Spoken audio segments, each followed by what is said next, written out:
functioned as a temple during the time of Queen Cleopatra and the Greek pharaohs. So this could be the perfect place for Cleopatra's lost tomb. Her name has reverberated across history for more than 2,000 years. Cleopatra, the final Egyptian pharaoh, the queen whose strength and beauty changed the course of history. However, until today, her last secret, the one that was interred with her when she passed away, has remained a secret. It's definitely strange that just in the middle of the desert, there's just this random staircase. What is the purpose of this mysterious staircase? Scientists think they have discovered something much more profound beneath the sands close to Alexandria than something that is inexplicable and chilling to those who have witnessed it is a tomb. What took place? Did they actually discover inside Cleopatra's tomb? And why has everyone become scared to open it? Landscape versus legend. For over 2 millennia, Cleopatra fable and fact have alternated in the seventh tomb. Scratches of rumor sewn on bits of stone. The fall of the Ptolemaic line, the end of an empire, was brought to an end by her death in 30 BCE. Of the Roman dawn and Egypt's independence, Suetonius and Plutarch, 2 ancient authors, provided us with a dramatic curtain call. Cleopatra followed Antony as he fell on his sword, vanquished. According to tradition, a queen asserting her divinity in her last breath is known as asp bite, Octavian. The couple were reportedly given a united burial befitting their rank by Augustus shortly after. Deaths are recorded. It isn't where they rest. Isis is indicated via hints. According to Cleopatra, she was the classical writings and New Isis mention a tomb inside or close to a temple dedicated to the goddess of magic, motherhood as well as resurrection. She was semi-divine to the Egyptians and a siren to the Romans. A funeral at there would be more than pomp in an Isis temple. It would be theology, mythical and ceremonial rebirth. However, the queen's stage, Alexandria, refused to remain motionless.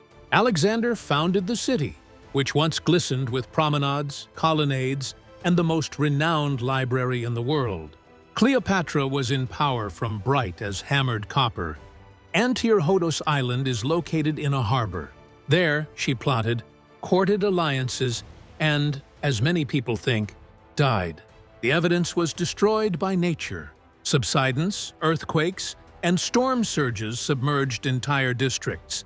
Palaces went down, causeways divide. Under 16 feet, temples slid, of sea and silt for ages. A civilization's throne room turned into a submerged archive. Archaeology was chasing an elusive goal. Maps that conflict, landmarks that have been renamed, and distorted coastlines maps. 2 millennia of distortion were fought by each voyage. Next, a turning point. French marine, the dives of archaeologist Frank Godiot in the late 20th century. Sonar mapped out column avenues. Cameras showed hieroglyphically inscribed lintels and sphinxes, coins with the image of Cleopatra. She sprang from the ocean floor, demonstrating that her city was a subterranean reality rather than a myth. Her life's footprint was sketched by underwater findings. They kept the address of her death a secret. People started thinking about a different explanation at the beginning of the new millennium. Perhaps priests had relocated the queen inland if they had foreseen political and natural storms. Distance from the destruction caused by the tides and the Roman capital. The needle that is magnetic is pointed in the direction of Taposiris Magna, a temple and tomb complex located west of Alexandria. This location is precisely referred to as the Great Tomb of Osiris. The conventional wisdom held that instead of kings, gods resided in temples. Royal dead were interred in pyramids in valleys, not places of refuge. However, Cleopatra was no typical monarch. If she had been Isis when she was alive, in the afterlife, wouldn't she rest beside her Osiris, Antony, and pick the house of Isis? Here, the search shifted from the excavation of the earth to its metaphorical connotations. The monarch's identity turned out to be the only hint.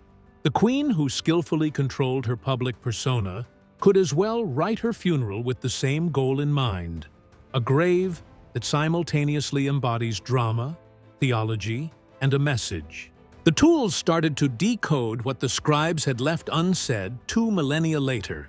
The ground scans revealed a form that was too regular to be natural, indicating crumbling pylons.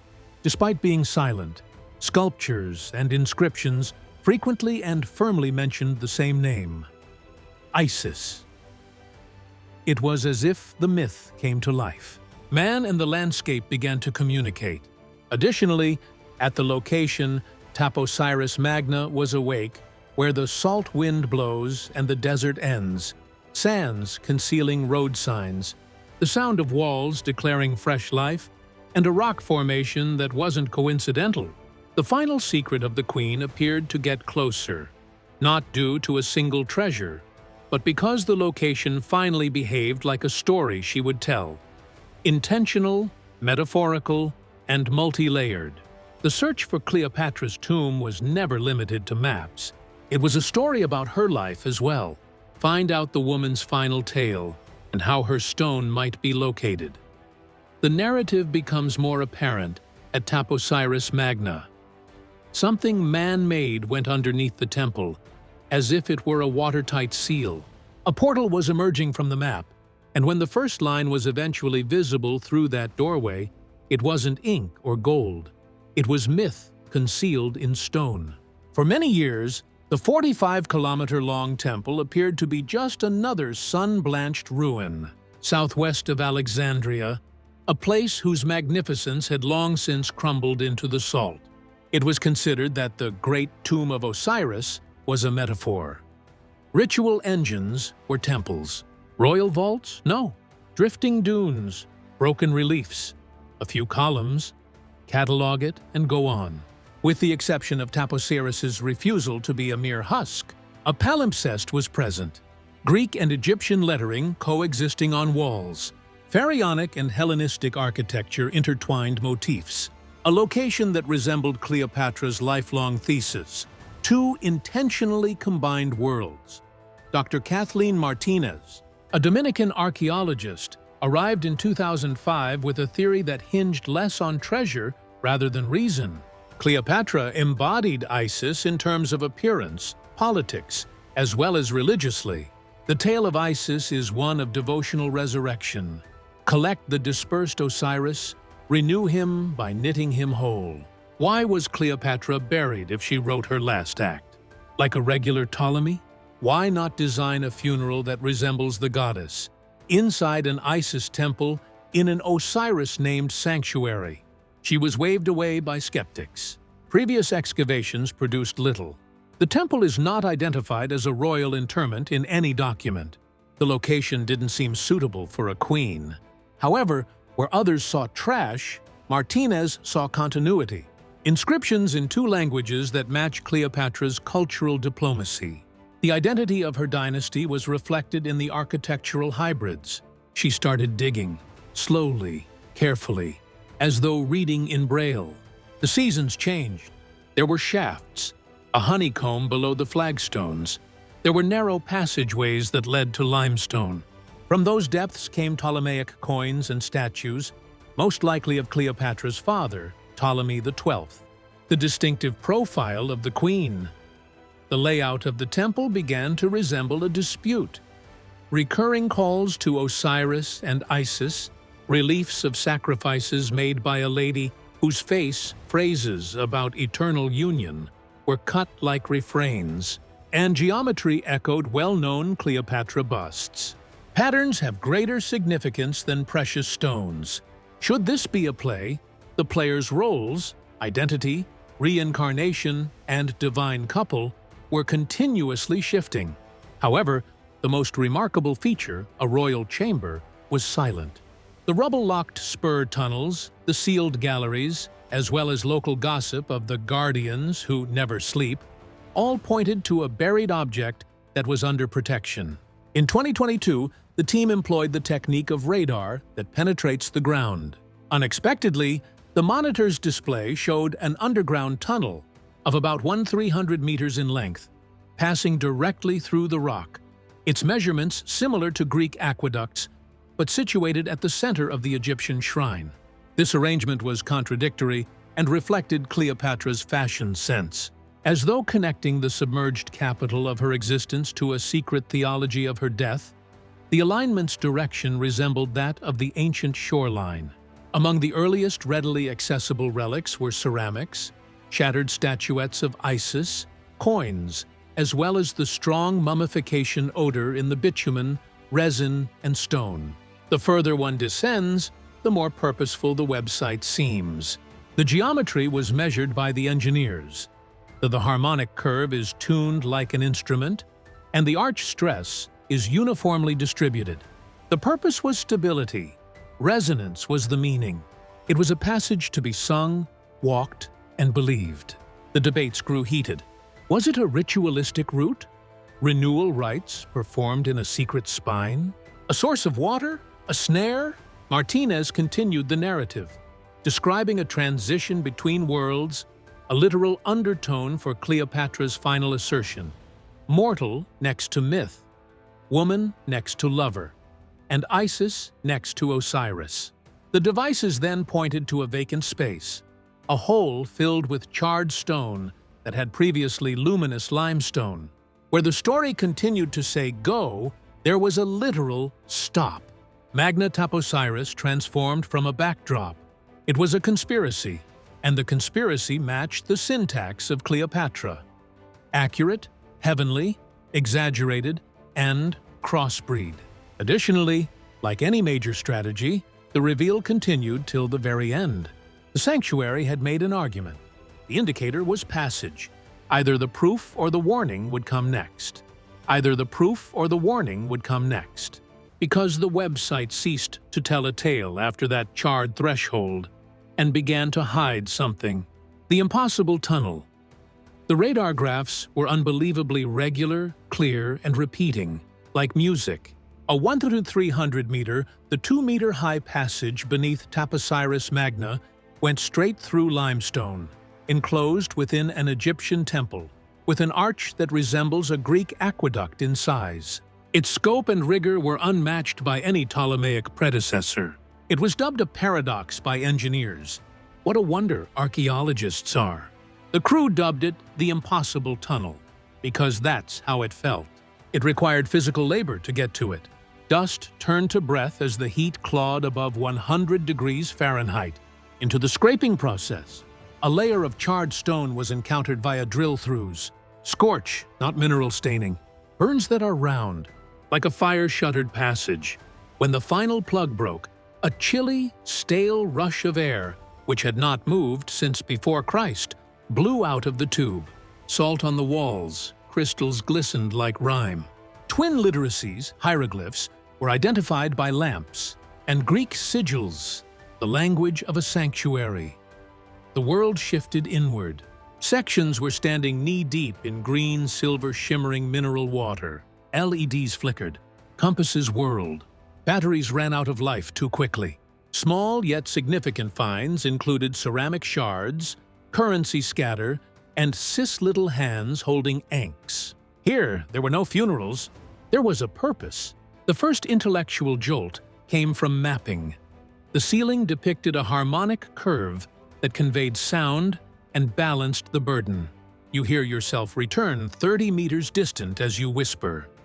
Wealthier. The tunnel served as both a structure and an instrument, a physics of prayer and an audio rite. Stone sings back when you chant here. Martinez's argument became more focused, a ceremonial artery calibrated to convey invocations toward something guarded ahead, such as Isis, Osiris, and rejuvenation. The earth had other ideas. The limestone was gnawed into cracks by ancient earthquakes. Sensors' microshifts chirped. Once, a side alcove fell in a gasp of rock and powder, burying tools. Where they went down, at the slightest hint of an impending tremor, the crew ran twice, but they moved forward. Martinez joked dryly, Cleopatra waited 2,000 years. 10 more minutes is a risk we can take. The tunnel grew to a spacious room after a kilometer. Not only were the walls ancient and dark, but they were heat-polished, and some of them took on the appearance of glass. Where there should have been cold, the devices were picking up heat. Regarding the soot-covered black stone, engraved cautions, passage of renewal. Do not wake those sleeping below. The tunnel ended in a barrier that appeared to be technologically constructed. Lead and stone seams that were sealed by melting rather than mortar. The surface continued to shine in the same manner, suggesting that the temperature at which it was exposed was extremely high. Both of the non-invasive scans were disappointing and unstoppable. There was a room the size of a hall beyond the seal. In the vacuum were a third, smaller mass that was visible and two thick, human-sized masses arranged in parallel. Leftover magnetism. One line was blacked out, making the dataset resemble a confession. The crew took a step back. The humming air at the barrier was so soft that it was more than heard. Hours after the area was evacuated, an operator even reported that he began to smell ash.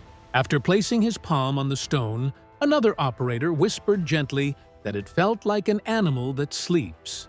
Were they merely dreaming? Most likely. However, the group's connection to the tunnel, adjusted as it was, had altered the silence. Here, silence wasn't meaningless. It had a charge.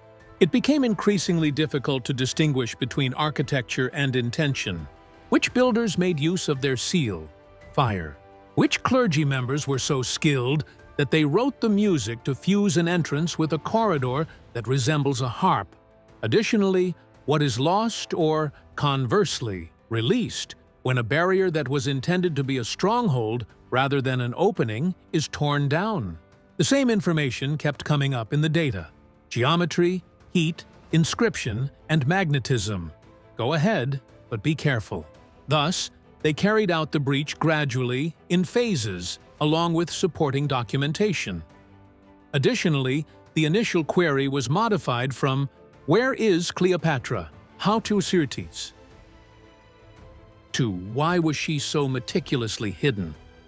Beyond the fused stone, the solution awaited, and it throbbed, not whispered. The corridor of Osiris stone loosened from stone like old breath, and the wall gave down with a shiver rather than a thud. Past it, the edges of the steps, worn as though they had been touched by time itself, slipped into shade. The group went inside a ribbon of carvings, the Osiris corridor, where the ancient tale was depicted in beautiful, exhausted color, hands stitching death to life, tears giving birth to the Nile, Isis finding Osiris. Like a drumbeat, the same hieroglyph reappeared every few meters. Rebirth. Below it, "Disturb the union, and you unbalance life and death," is a sharp statement in Greek and Demotic. The architects wanted Martinez to realize that this was a catechism, not a hall. Recast as geology, Cleopatra's self-myth is the embodiment of Isis. She did so as doctrine if she laid here.